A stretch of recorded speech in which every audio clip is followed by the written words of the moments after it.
오늘 저녁에 나오신 여러분을 주님의 이름으로 환영하고 축복합니다. 서울종합예술대학교 영육과 학생들 33명을 대상으로 해서 교수님이 실험을 해봤답니다.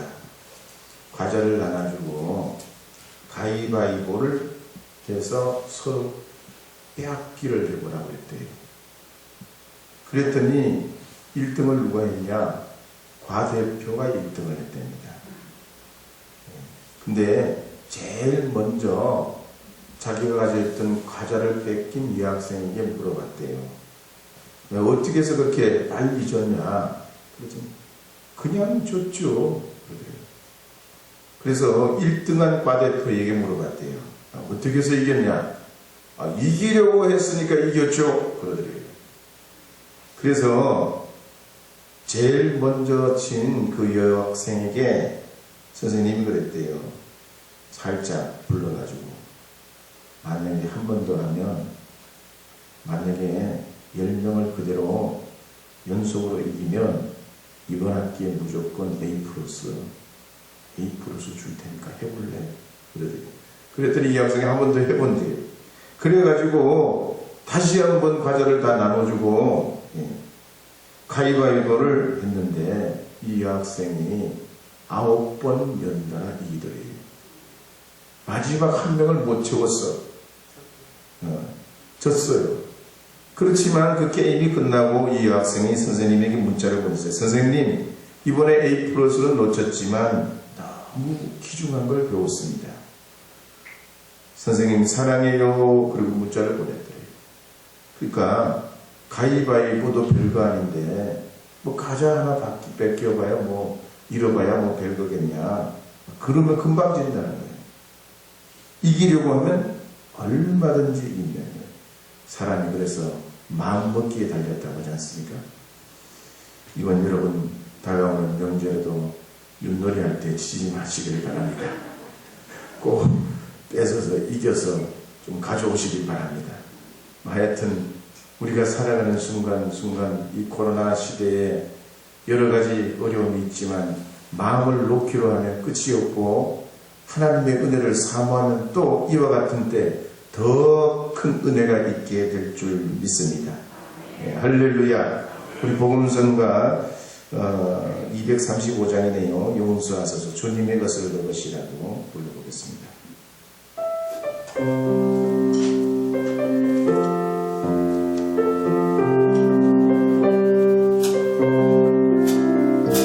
주님의 것을 내 것이라고 고집하며 살아왔네.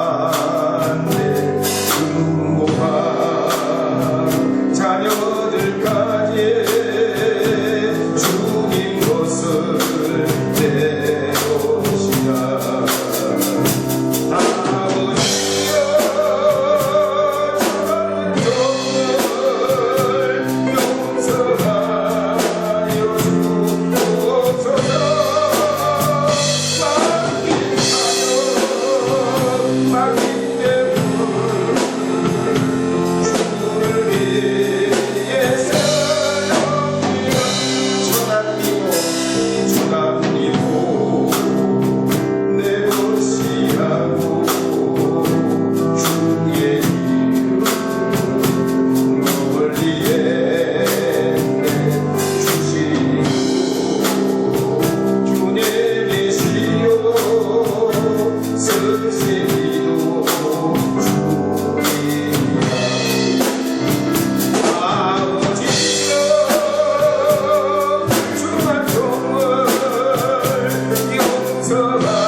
할렐루야.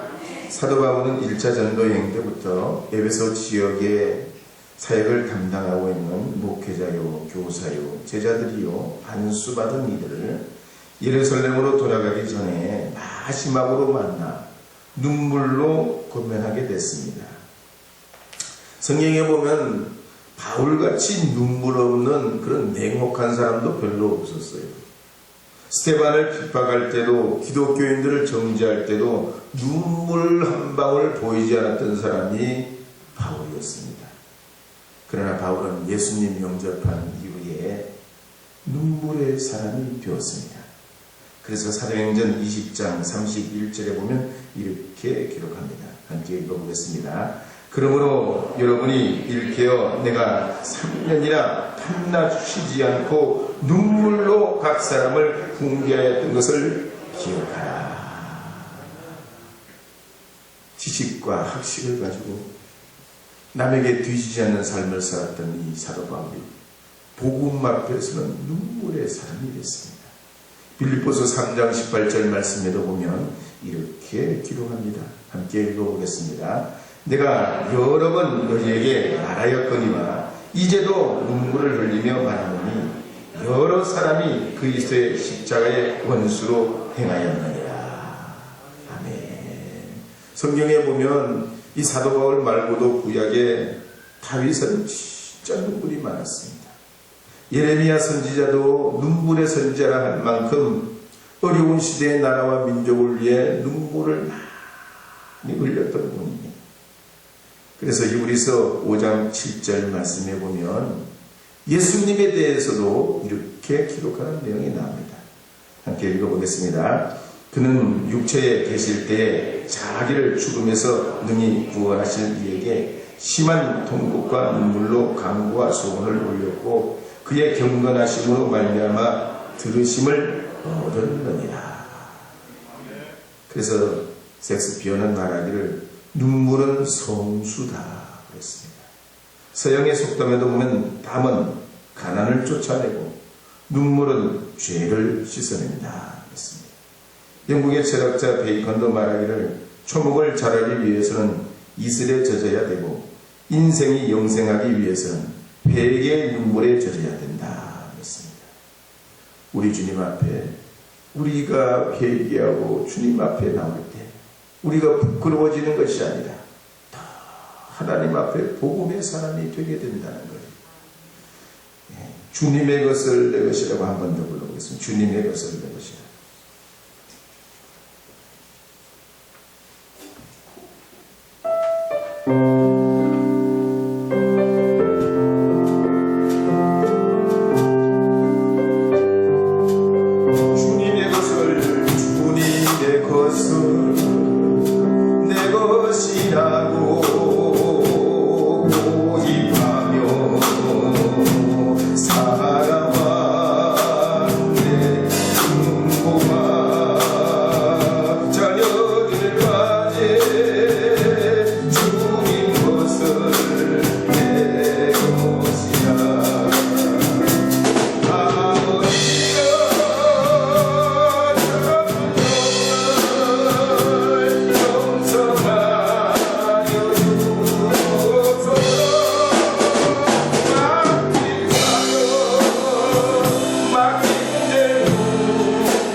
그러면 이 사도 바울이 왜 이렇게 눈물을 흘렸을까?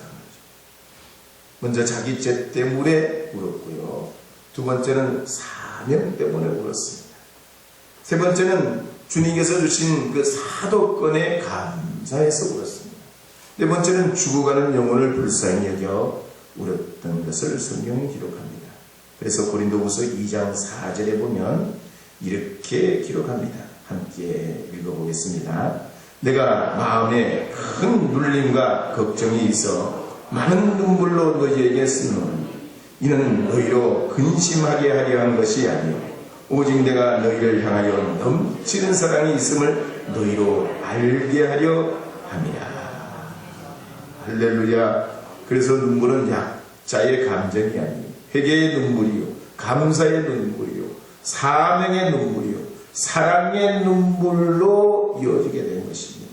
그러므로 시편 126편 5절 6절 말씀에도 보면 이렇게 기록합니다. 함께 읽어보겠습니다. 눈물을 흘리며 씨를 뿌리는 자는 기쁨으로 거두리로다.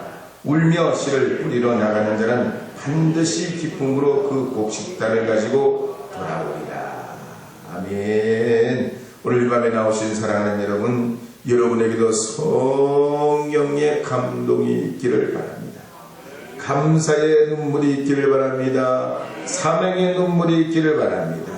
주님의 축복하신 그 은혜의 감동이 여러분의 삶을 이끌어가는 동력이 되기를 주의 이름으로 축복합니다.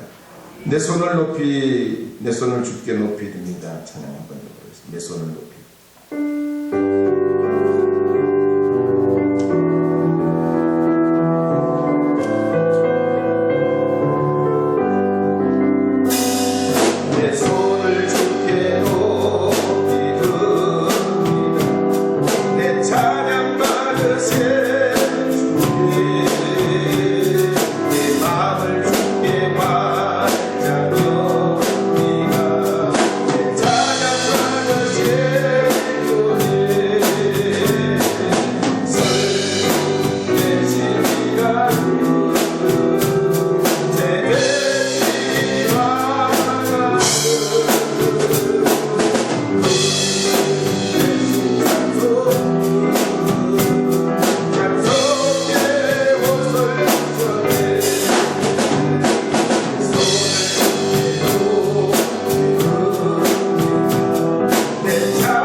사도 바울의 고별 설교를 볼 때 바울은 과연 어떤 사람이었냐?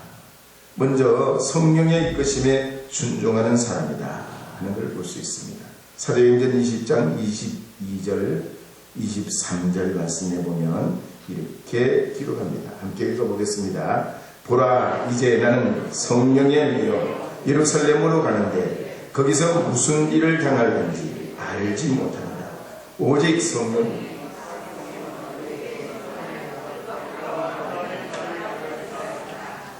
아멘.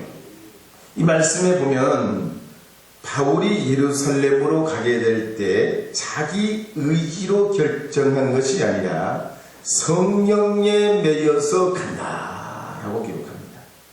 그렇지만 성령에 매여서 이제 예루살렘으로 가긴 가지만 앞으로 무슨 일을 당하는지 어떻게 될지 정확하게 모르고 갑니다.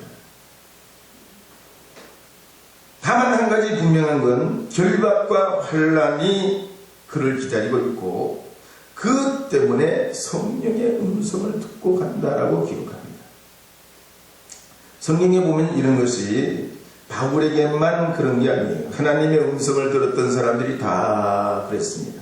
가령 창세기 12장에 보면 아브라함이 하나님의 부르심을 받고 순종해서 갈대아 우르 땅을 떠나지만 장래의 유업을 받을 그 땅이 정확하게 어딘지 가나안 땅으로 들어가기만 했지 자기가 음거하고 지내야 될 정확한 위치와 그 장소를 몰라요.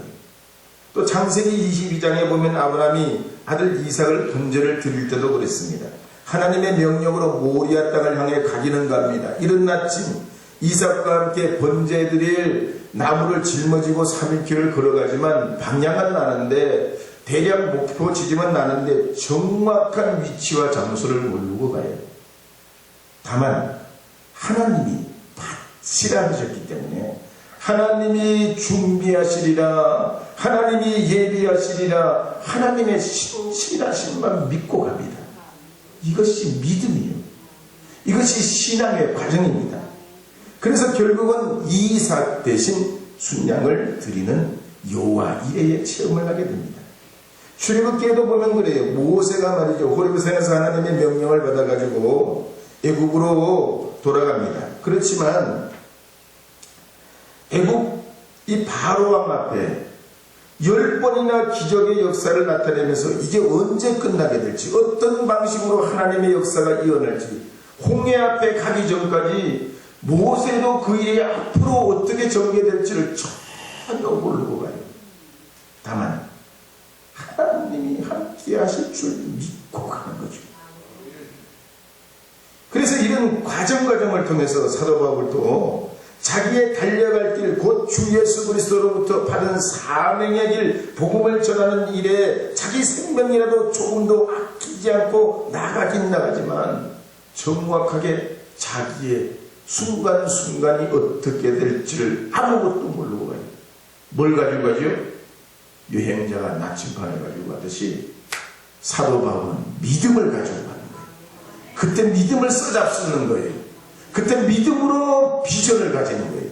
그때 그 믿음으로 하나님 주신 내 안의 결정권을 가지고 주님 앞에 한 걸음 나가는 것입니다.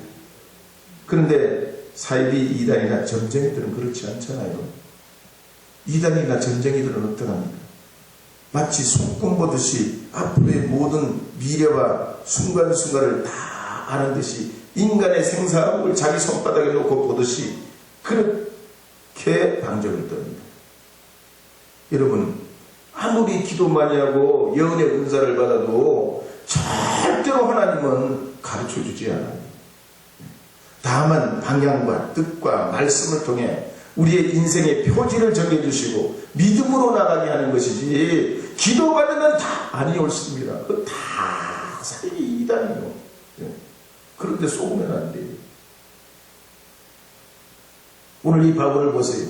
온갖 대적자들을 만나고 환난과 박해를 당하지만 자기 갈 길은 분명해요.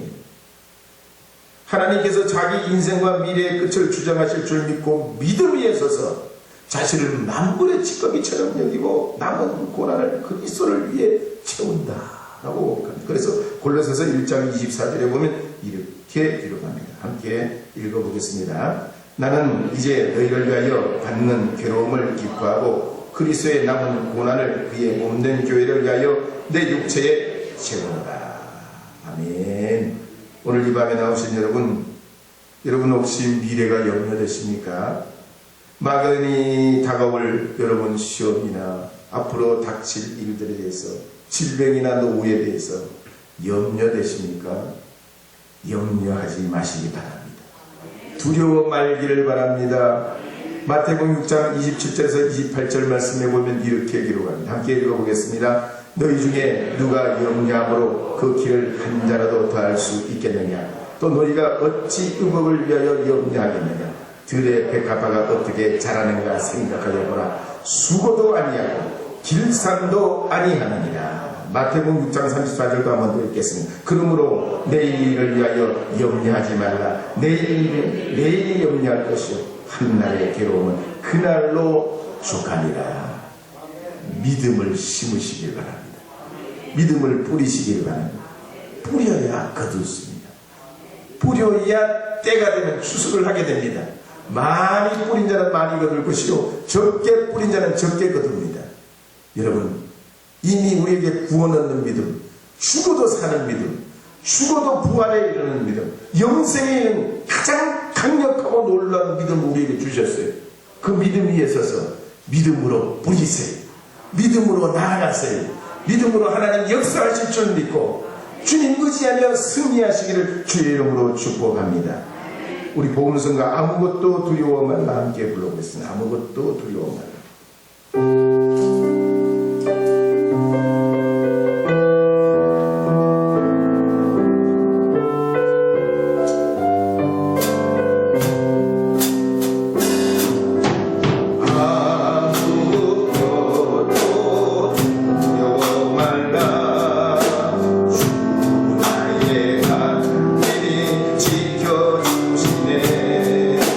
놀라지 마라.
브라질에서 사역하던 이신숙 선교사님이 마나우스 지역에서 선교 사역하다가 그 지역에 변이 코로나가 그 지역 사람들 76%가 다 감염이 됐는데 이 선교사님도 바이러스에 감염이 돼가지고 지난 23일 소천하시게 됐어요. 남편 이성전 선교사님하고 함께 사역을 하셨는데 그런 상황에도 이 남편 이성전 선교사님이 뭐라고 하는가니 복음의 빚진 자로서 선교지에서 내 생을 마감하고 싶다 그랬어요.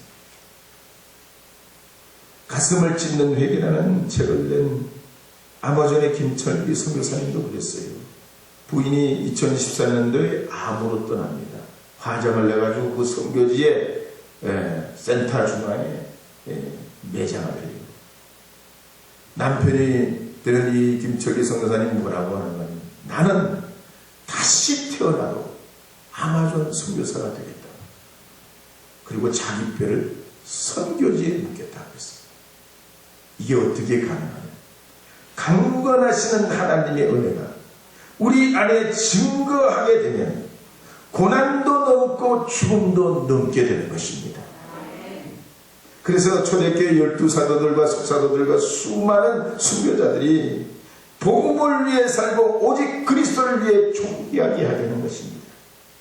사랑하는 여러분, 은혜 받았다고 다 목사가 되는 것도 아니고요, 순교사가 되는 것도 아니고 순교자가 되는 것이 아니에요. 사무엘상 16장에 보면 사무엘이 사울왕 대신에 기름 부을 받을 자를 찾아다니는데 이새의 집에서 8 아들을 만나게 되잖아요. 먼저 장자 엘리압을 만납니다. 인물도 좋고 키도 크고 헌칠하게 생겼어요. 남이 볼 때 정말 인물감이에요. 그런데 하나님 뭐라고 하십니까? 사람은 외모를 보느니라 나 여호와는 중심을 보느니라 그랬어요. 그리고 그 다음에 아미다랍이 지나고 그 다음에는 삼바가 지나고 그렇게 7 아들이 다 지나가지만 하나님은 그들을 택하시지 않고 막내, 8째, 막둥이, 양치기 이 다윗을 택하셨어요. 영적 어둠의 시대였던 아하왕의 시대도 그랬습니다. 명망 있는 사람들, 대신들, 잘난 제사장들 얼마나 많았습니까? 그런데 그 중에 하나님은 엘리야와 숨겨둔 7천의 선지자를 사용하셨단 말이죠. 뿐만 아니라 성령께서 배반한 가룟 유다 대신에 바사바도 아니고 마띠아를 선택해서 사용하십니다. 최종 결정권은 누가 내냐? 우리에게 넘겨주십니다. 은혜도 주시고 믿음도 주시고 건강도 주시고 환경도 주시고 조건도 주시지만 최종 결정권은 하나님이 하시는 게 아니라 은혜 받은 사람들에게 넘겨주십니다. 그래서 예수님께서도 십자가 고난을 앞두시고 겟세마네 동산에 오르시면서 고민하고 슬퍼하시면서 마음이 심히 괴로워 죽겠다고 그러시면서 조금 나아가서 땅에 얼굴을 엎드리시고 기도하시기를 아버지여 할 수만 있거든 이 잔을 내게서 지나가게 하옵소서. 그러나 내 원대로 마옵시고 아버지의 원대로 하옵소서. 그렇게 3번 간절히 부르짖습니다.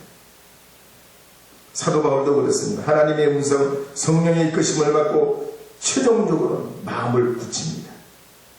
주님의 이 복음 전환에 인해 순복하기 위해서 예루살렘에 올라가기로 마음을 확 붙여버려요.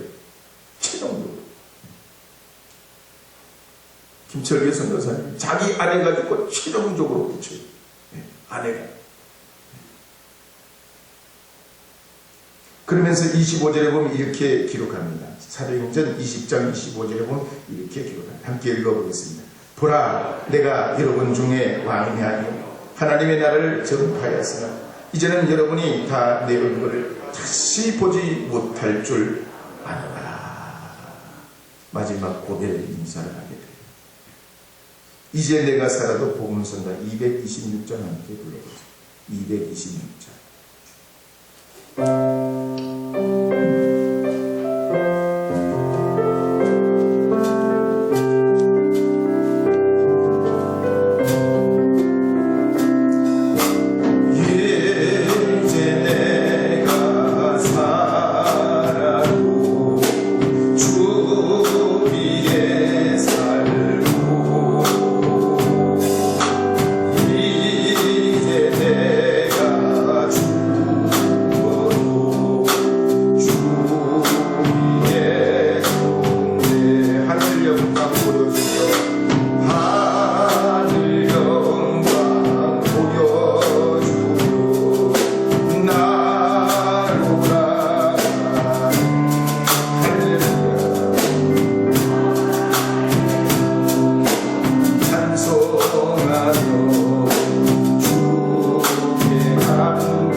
잡느라고 아이들을 돌볼 길이 없어요. 시간이 없어요. 날로 먹고 살라고 애를 써요. 그러면서 시간이 지났는데 어느 날 보니까 중고등학교 다니는 자기 아들이 뜻밖에도 불량배가 되고 마약을 하고 가장 나쁜 놈들하고 어울려 있는 거야. 얼마나 속상하고 마음이 타는지 기도하고 아무리 설득해봐도 소용이 없어요. 안 되더래요. 안 돼. 아무리 해도 안 돼. 이미 잘못 어긋난 녀석이 돌아오질 않아. 그런데 어느 날 LA에 있는 그 부흥 집회에 갔다가 이 아들이 은혜를 받고 변화되고 회개해버려요. 아버지, 자기의 지난날을 눈물로 아버지 앞에 회개하고 아들이 완전히 새 사람이 되어버립니다. 그래서 현대신학자 폴 틸리는 말하기를 하나님의 임재가 뚫고 들어가지 못하는 상황이 없다고 했습니다. 하나님의 역사는 어디든지 들어가요. 군대는 못 가도 선교사는 갑니다. 아무리 단단한 바위 같은 마음으로 성령이 역사하면 뿌리가 바위를 파고 들어가듯이 하나님의 은혜가 우리 심령을 뚫고 들어가는 거예요. 그래서 오늘 하나님 앞에 험프리 데이비드라고 하는 영국의 유명한 영국 왕립연구소의 교수는 말하기를 세상에 나는 지성도 많고 정신력도 좋고 천재성, 위트, 권력도 많지만 그 부러워하지 않는다고 했어요. 가장 귀한 걸 택하라고 그러면 나는 믿음을 택한다고 했어요. 오늘 2000년 역사, 기독교 2000년 역사 중에 예수님 다음으로 감동을 준 사람이 누구예요? 사도 바울. 순교로 걸어간 믿음도 믿음이지만 그의 마음 그릇이 수많은 사람들이 주님께 돌아오게 하는 하나님의 도구가 되게 됩니다. 오늘 우리가 나를 통해 나를 통해 예수님의 그 영향이 얼마나 흘러간다 우리는 돌아봐야 돼요. 나 한 사람을 통하여 이 복음의 향기가 얼마나 퍼져드는가를 우리는 되돌아봐야 됩니다. 비록 우리가 숭배하는 결단하는 신앙이 아니래도 이 숭배하는 믿음을 가지고 하나님 앞에 자신의 삶을 포기하며 주님 앞에 나갈 때 수많은 영혼이 돌아오게 된 것처럼 하나님 주신 은혜를 여러분 가운데 두시면서 그 믿음 가지고 열매 맺으시고 그 믿음으로 복을 받으시고 그 믿음으로 감동과 은혜를 끼치시어서 어려운 이 시대에 믿음의 역사가 계속해서 이어지는 우리 우천교회가 되고 여러분 가정의 되기를 주님의 이름으로 축복합니다. 우리 복음성가 253장 한 번 더 부르신 다음에 말씀에 의지하여 하나님 제가 더 전심으로 믿음으로 살길 원합니다. 복음의 빚진 자로 살길 원합니다. 하나님 복음의 사람 되게 해주시옵소서. 예수님의 사람 되게 해주세요. 오늘 말씀에 의지하여 함께 기도하도록 하겠습니다. 253장 주님의 것을 내것이라고